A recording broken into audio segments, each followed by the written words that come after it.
of King Ahab. King Ahab wants to purchase a vineyard that belongs to Naboth, and Naboth refused to sell it to the king. It cost him his life. But what was his reasoning that he didn't want to sell? It belongs to my forefathers. He probably had the burial cave in that vineyard. He didn't want to give it to the king. Okay, so connect this to the burial of Jesus, Josephus of Arimathea.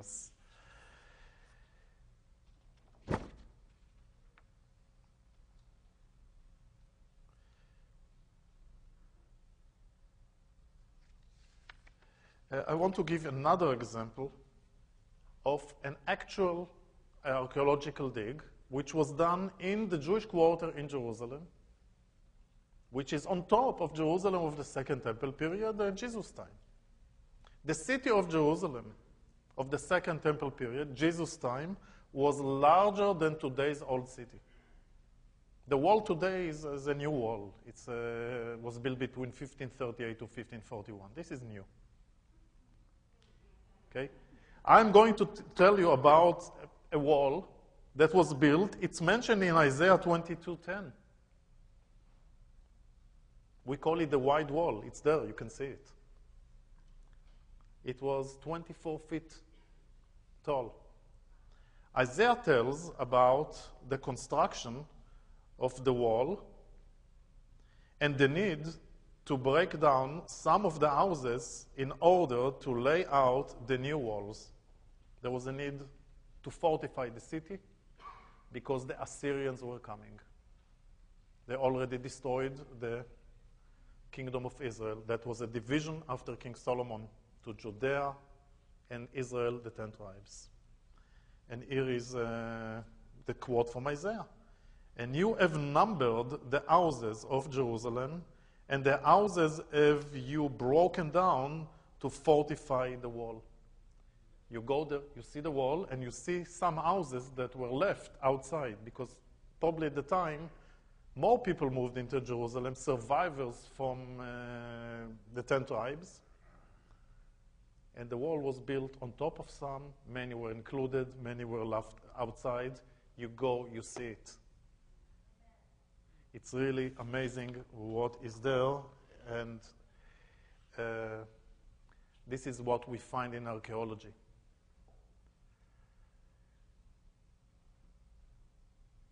Any questions?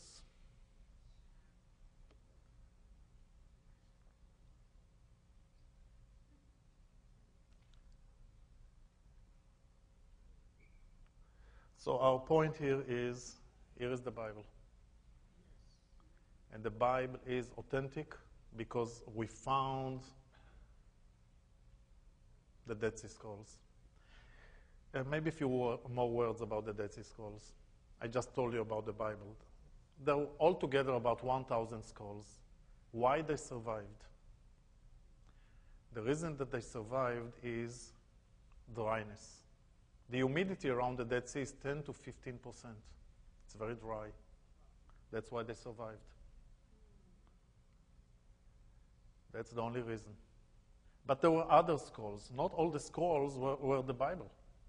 There were many messianic scrolls. They are talking about the pierced Messiah before Jesus.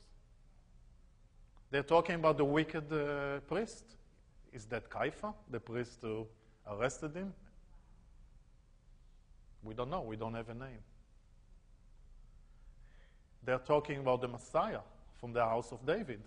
In the New Testament, you find that Jesus is from the house of David. You have the list, father to son, 40 generations from King David to Jesus. Okay, so we find all of that there, and scrolls that have to do with the rules of the community. It was probably kind of the first monastery in the world. At the beginning of, maybe the middle of the 2nd century BC. We don't know exactly when they moved to that settlement, but we know when it was destroyed, 68 AD, the Romans. That we know for sure.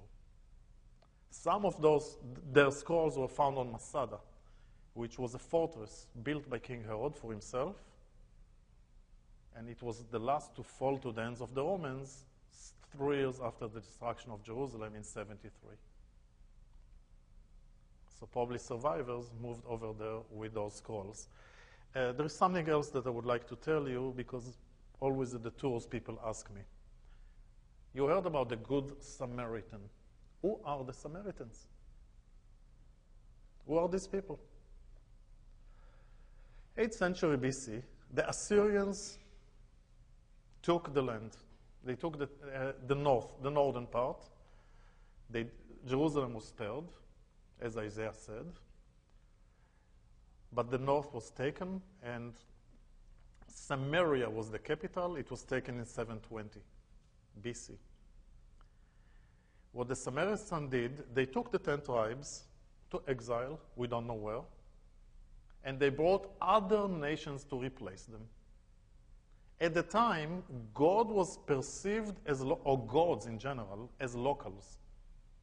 Every nation had its god. You come to that land, you better follow that god, because that's his territory.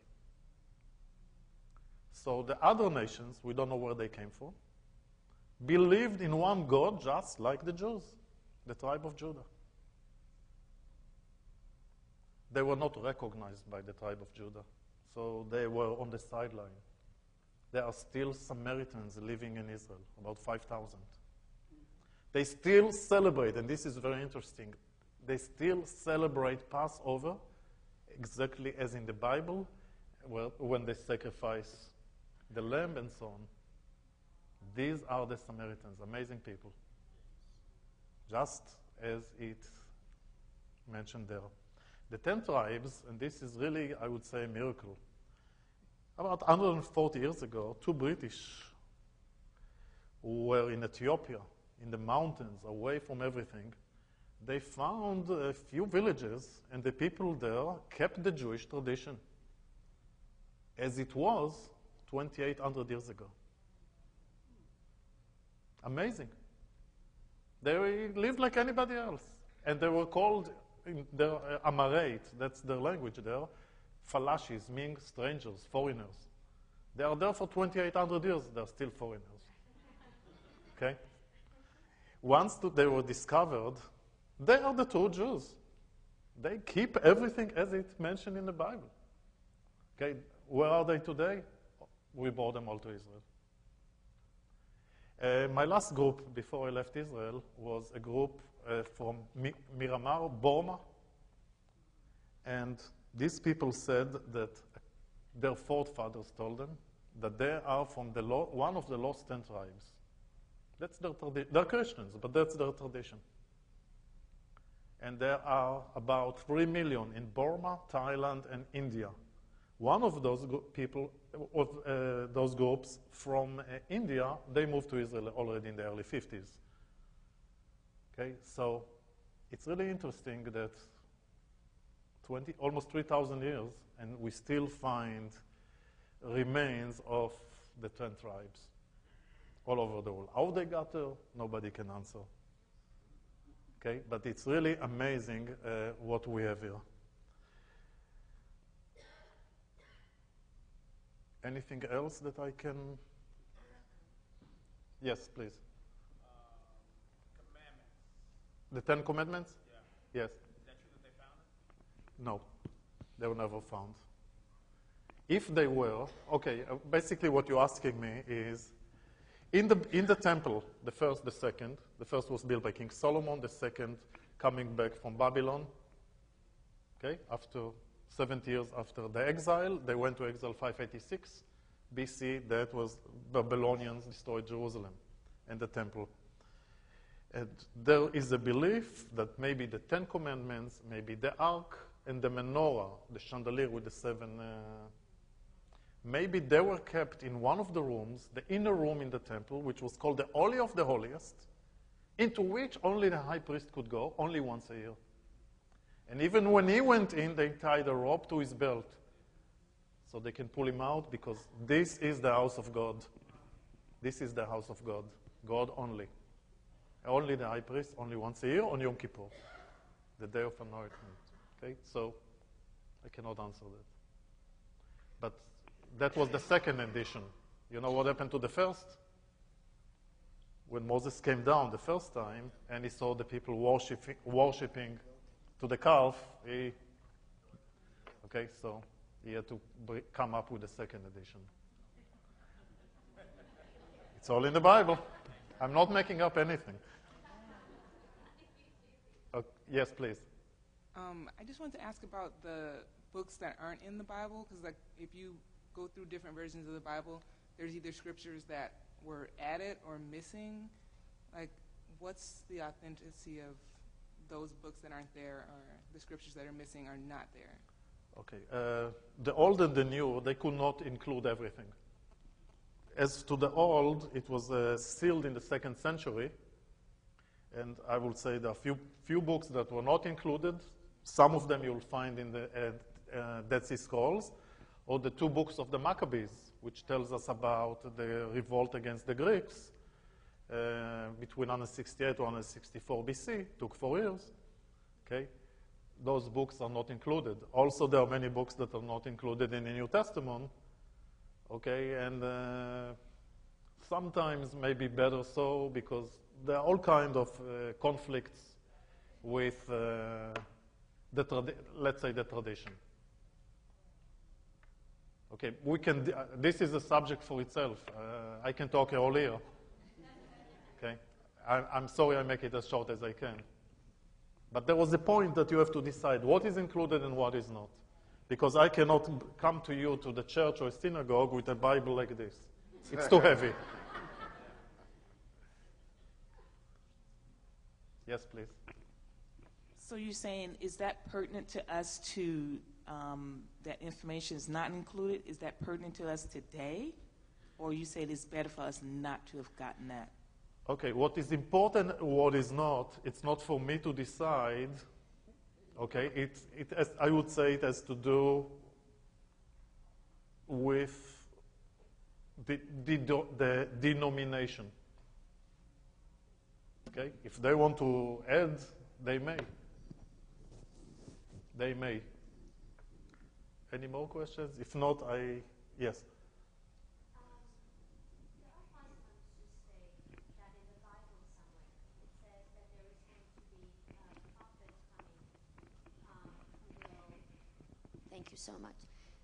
There are some Muslims who claim that there are certain areas in the Bible, or maybe one, that mentions the coming of a prophet, Muhammad, and who will be a messenger of God. Is there anywhere in the Bible that mentions that? I've done some reading. I don't see anything.